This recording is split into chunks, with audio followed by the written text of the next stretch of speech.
Okay, you guys, but before we get into the top 10 players in the SEC in 2018, let's go ahead and see the players that just missed the top 10, you guys. So first up, we got Jeffery Simmons, defensive lineman from Mississippi State, Greg Little at Ole Miss, Jake Bentley, DeAndre Swift, and Josh Allen. And these are just some of the guys that missed the cut. There's all-name team nominee Greedy Williams, the cornerback from LSU. There's Benny Snell, the really good halfback from UK. 2 Auburn players in Marlon Davidson and Derek Brown. I think all those guys, C.C. Jefferson, some other players, those are all guys that could actually legitimately be top 10 players in the SEC by the end of the year.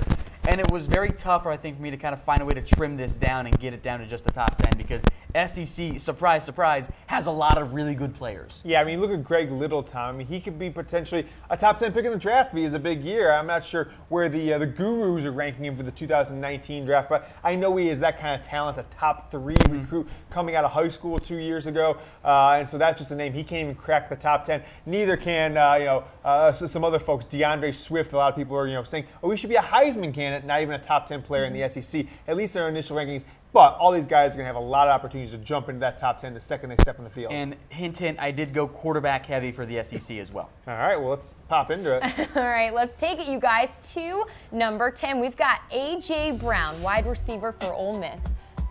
A first-team All-American, and A.J. Brown, or it's not first team, third-team All-American, and he ranks only 10 because I actually don't know if he's going to be as good this year with a change of quarterback now. The backup with Shea Patterson gone did fare pretty well, but I think overall, there was a little bit less talent at the top of the receiver class last year, so Brown drops a little bit, but he's as talented as they come. He is easily the #1 wide receiver on the SEC, and I think arguably the #1 wide receiver overall, by the way, as well, even though a guy like David Sills will mention when we get to the Big 12. But Brown is as talented as they come, and he's not going to leave, by the way. Yeah, I mean, with Shea Patterson leaving, his stats just had an opportunity to kind of fall through the floor. But that Ole Miss offense, now, they didn't have a good season, but the quarterbacks relied on him. I mean, when Shea Patterson went out, his backup came in, whose name I'm going to try and get, Jordan Ta'uamu. I'm not sure if I'm pronouncing that correctly, but came in as comparable stats to Patterson. A.J. Brown's a big reason why. Big stats, Tom. 75 catches, almost 1,300 yards, 11 TDs. I expect that and more out of him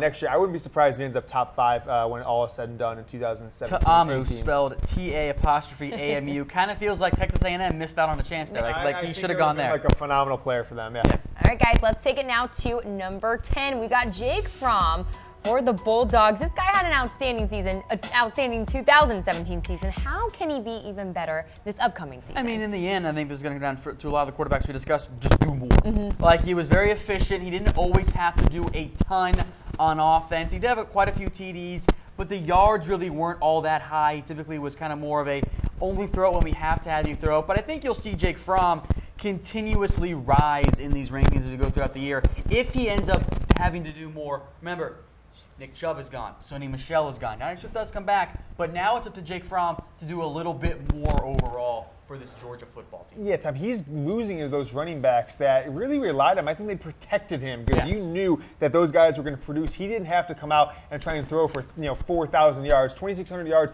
as a true freshman. Got to start on the road at Notre Dame, which were one of the more impressive, I think, just performances in the moment that he was able to go on the road, get that 1-point win, kind of got them out to the start they really needed if they were going to end up in the playoff. Won the SEC as a true freshman, Tom, but he has all types of competition coming in from fellow, next year's true freshman, Justin Fields, who, by the way, 24/7 Sports ranked him and the guy going to Clemson, whose name I'm just escaping me at the moment, Trevor Lawrence, as their highest 2 quarterbacks in the history of their rankings. Those guys, any other year, Justin Fields would be the #1 player in the country. Coming into Georgia, could he take Jake Fromm's job?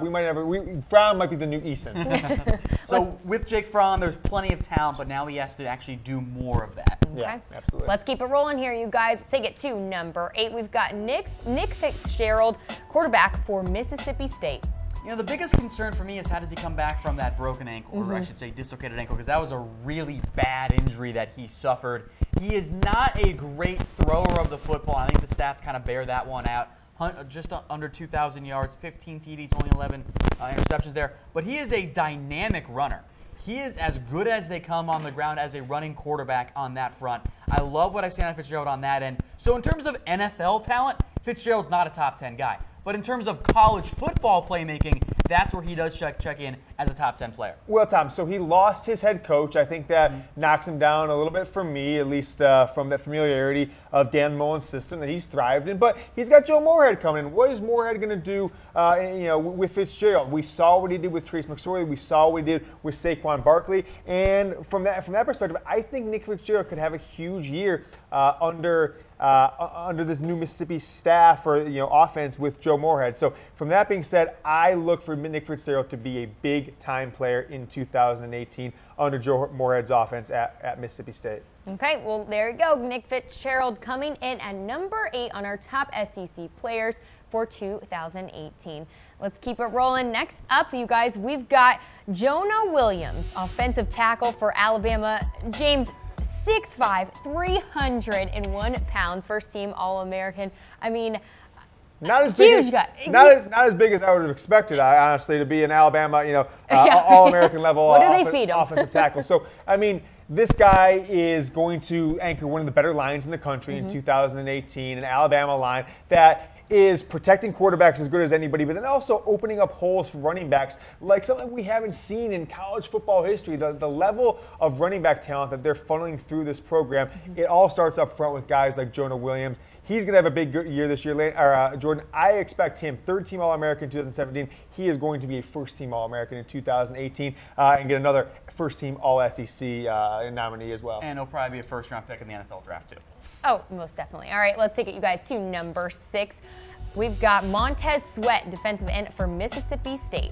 Sweat could have gone pro this year, and he probably would have been a first, second, or at least third-round pick, a former Michigan State player. And 15.5 tackles for loss, 10.5 sacks this year. He was incredibly disruptive. He's kind of that long and lanky style that you see from some of these edge rushers. 6'6", 241, first team All-SEC last year. He should be that again this year. I think he'll be in the mix as well for first-team All-American honors if he plays just like he did last year. Yeah, I mean, Mississippi State with 2 players on this list so far, Tom, just from 10 through 6. So Joe Moorhead is not kind of coming into a bare cupboard when it comes to the Mississippi State program in this roster. So Montez Sweat, great name, a ferocious tackler, 15.5 tackles for losses, with most impressive that and the 10.5 sacks. He is just a nightmare for quarterbacks is basically all I can say about him. And he's going to have to be in 2018 for Mississippi State to compete in the SEC West that has, oh, by the way, they've got Alabama and several other schools that are going to make life difficult for the Bulldogs. Okay, Montez Sweat coming in at number 6.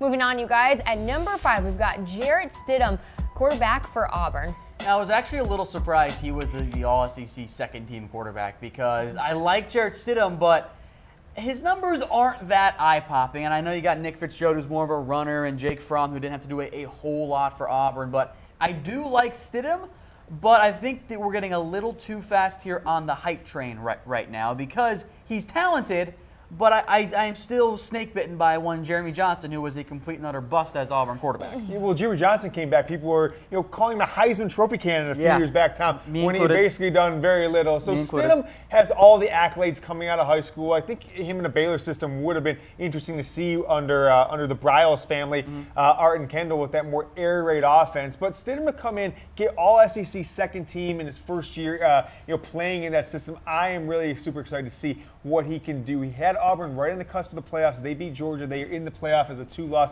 SEC champion. Big-time stats, 66.5% passing completion, over 3,000 yards, Tom. Only 18 TDs. I kind of expected a little bit more, but we know that Auburn likes to put the ball on the ground inside the 15, get the ball in there from the running back position. But with that, I expect him to kind of ratchet those numbers up another level. I wouldn't be surprised if he got 30, 35 TDs. I think that could be the case, too, because Kerryon Johnson and Cameron Petway are gone for Auburn. It should be, as we mentioned with another quarterback in Jake Fromm, it's time to do more as a player. Sure. All right, taking it now to number 4, you guys. We've got Raekwon Davis, defensive lineman for Alabama, junior, 6'7", 306 pounds, first team All-SEC in 2017. Do you remember Sean Oakman, James? The massive Baylor player? Guy? Yeah. Raekwon Davis is like Sean Oakman, except actually good and not a terrible person. Well, I'll have to look into him. Not one that I am super familiar with, Tom. I didn't watch enough of his film. I do remember him in the national championship game. I think that photo just kind of came across there. And I think I was sitting with a few of our colleagues at the time,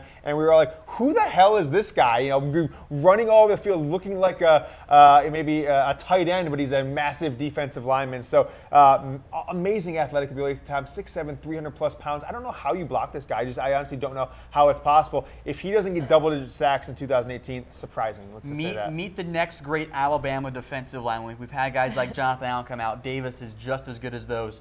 He is a freak athlete at 6'7", 306, like you mentioned, James. I can't wait to watch him play more next year with another year of development. He's only going to be a junior. Can't wait. All right, coming in at number 3, you guys, on our top SEC players of 2018 is Devin White, linebacker for LSU. 2 words: tackling machine. That's who Devin White is, and he is the next great LSU linebacker. And you can argue, actually, he is already there. He's already become the next great LSU linebacker. Truly a tackling machine. 13 tackles for loss, 4.5 sacks. Understandably so, did get overshadowed by a guy named Raekwon Smith from Georgia at the linebacker position out of the SEC. But next year, it's White years to be the guy in terms of the linebackers among the SEC. He's very talented. Now, I'm going to have to read up on my LSU linebacker history, but I just don't remember all these great LSU linebackers that have passed that you say you could be the next one. Jones, just to name 3. Yeah, a bunch of guys no one's talking about anymore. But you say tackling machine is an understatement, Tom. 133 tackles. You watch an LSU game, he is just a blur across the screen. Every time there's a play, he is either in on the tackle or right around the tackle. Can't wait to see him play. I could have seen him, potentially putting him higher on this list, 1 or 2. I know when I looked at the rankings, I was thinking Devin White could have been number 1 on this list just because of what he did this past year, but what he projects into the 2018 season. I agree. I think that's very fair. I think that's kind of a common theme throughout these lists, that there's a real argument for these guys to be even higher than they're ranked, I guess, unless they're number 1, of course. All right, guys, coming in at number 2 on our list, Drew Lock, quarterback for Missouri. He passed for 3,964 yards this past season and led the Tigers to their first postseason appearance since 2014. Without Drew Lock, Missouri wins like 2 games next year. Now that he's back, I think they actually have a chance to make a bowl game. The accuracy does kind of concern me a little bit. It's below 60%, but 44 TDs and about 4,000 yards for a team that is often having to throw the ball all day long is pretty good. His stats are out of control. They're literally amazing. I don't think I appreciated how good of a season he had until we started putting this list together, looking forward to 2018. But 4,000 yards, 44 touchdowns, Tom, and you don't get these crazy numbers. Like Deshaun Watson had more interceptions than Locke did. So 13 interceptions is not bad when you're considering 44 touchdowns and how many yards he threw for. Big time player, and I think he maybe surprised some people. Would you say he surprised people by coming back? There was a lot of chatter he was going to go to the NFL. Not sure how he necessarily projected there, but in the system he's in at Missouri, with the lack of talent they've had the last couple of years, his stats are just out of this world. I just want to see him be more accurate. I think that's why it was a good call for him to come back, because I like to get to that 60%. If you're not hitting 60% as a quarterback in college football, you got something wrong with you, Josh Allen. But Locke has the same thing. Bill Parcells' rules, I think, what was it? Start 30 games in college and throw over 64% was his rules for drafting quarterbacks. So Locke's got a far way to go to get into that criteria, that's for sure. That's why I can't wait for the Jags to take Mason Rudolph, because they're stuck with Parcells' ways under Tom Coughlin. Well, those ways have proved to be quite fruitful for Coughlin over the years. Quarterbacks don't stay anymore. Anyway, continue. Okay, you guys, moving on. And let's see who lands the number 1 spot in our top SEC player of 2018. We've got Tua Tagovailoa, quarterback for Alabama. This guy went from being Alabama's backup quarterback to being an early favorite to win the Heisman in 2018 and the hero for the past national championship Just to note, game. Jordan, you were the only person to now get it multiple times, get his name right. I still am listening to SEC shows and they are butchering it, so congrats on that. Congrats to the linguistics department here at Chat Sports for the levels of coaching they put you through. It's not pronounced Tag at the start of his last name. It's actually Tom, which I don't get, but I just like to call him Tua the GOAT. It's much easier that way. And I will toot my own horn here once again because I did mention that maybe Alabama should move to Tua in the event that Jalen Hurts struggled. Now, I did mean for next year, but Saban made the move in the championship game. And look, I think here in the end, we're looking at a player who led Alabama to a comeback in the championship game. What more do you possibly want out of a true freshman quarterback? He was the highest SEC player on our Heisman watch list. That means he should be number 1 here, right? Like, that's just kind of where I'm at here. Well, it's surprising how a guy can play a half of football time and also be the best player in the conference. But when you hear welcome to Alabama. When you hear some of the accolades people have given him, kind of coming in, when you hear Lane Kiffin say, like, hey, there was it was Nick being loyal to Jalen Hurts, and everyone knew that Tua was the guy in practice this entire year. When you hear the player, the NFL quarterback who runs the Elite 11 camp, who's named Dilfer. for the second week in a row has escaped me, but basically said the best quarterback he's had in a decade, which include guys like Matt Stafford, Jake Fromm, and others. In there, and also said that, hey, he's going to win the Heisman this year, and he might win the Heisman next year too. I mean, that's some high praise just based on the work he did in those few weeks in Oregon a couple summers ago at the Elite 11 camp. Just thinking about what Dilfer and his team have seen over the past decade, high praise for Tua. Okay, you guys, well, let's take it to a weigh-in. Who is the best quarterback in the SEC this year? I mean, I'm going to make the argument for Tua because I get the reason why you would say, now, wait a minute, let's pump the brakes here. He only played like a half of real football. But how great was that half? Like, everyone in the stadium knew Alabama was going to have to throw the football to come back and win. Tua comes out as a true freshman and does that. Were there mistakes? Yeah, he had the interception, which Nick Saban said in the postgame press conference was he had the wrong play. Like, it was supposed to be a run play, and Tua threw it for some unknown reason. And then he had the bad sack in overtime. But then he drops the dime for the game-winning score while looking off a senior safety, which you don't see freshman quarterback do. Yeah, I mean, so we're sitting there. I'm going to just go ahead and say Tua because I don't have any great argument that Jake Fromm didn't wow me in really many games this year. He played solid. It felt like more of a system quarterback. Lock from Missouri, I think, is on too inconsistent of a team to give him the nod. But Tom, are we setting up Tua to be the great hype of college football history? You could be in a situation where he comes in, people are calling him the Heisman frontrunner, best player in the SEC. He might not even start next year. I know it sounds crazy, but he could not start. Jalen Hurts is 25-2 as a starter. I do get that, and that is kind of in the back of my mind, like, oh man, what if things go sideways? But I'm also like, there's no way they're going to sit Tua after that championship game, right? You never know. I mean, right? It means very similar to the Ohio State situation. I know that Cardale Jones got 3 games a few years ago, but they played Jones to start the year, and he was very rudimentary for 5 games. Then J.T. Barrett comes in and plays the next 2.5 years as starter. So Jalen Hurts could be the J.T. Barrett of Alabama. You never know how it'll play out. Also not a good NFL draft prospect. Ooh, James. Ooh. Yeah. Okay, it's a good point. I'm making good points here. Okay, make sure you guys are weighing in at home. Who do you think is the best quarterback in the SEC this upcoming season? Let's go ahead and recap our top SEC players for 2018. We got A.J. Brown at number 10, followed by Jake Fromm, Nick Fitzgerald, Jonah Williams, Montez Sweat into the top 5. We got Jarrett Stidham, Raekwon Davis, Devin White, Drew Lock, and Tua Tagovailoa.